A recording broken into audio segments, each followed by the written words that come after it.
thực sự ở đây rất lâu rồi. Anh có thể đến đón em không? Em đã chờ anh lâu lắm rồi.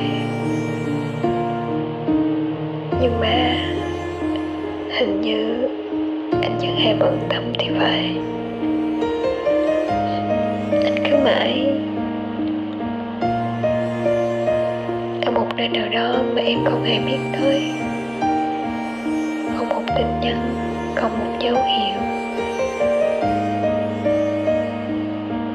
chẳng có tin tức gì cả. Chỉ là âm thầm chờ đợi, tiếp tục chờ đợi. Em nghĩ mình đã chờ đợi đủ lâu rồi.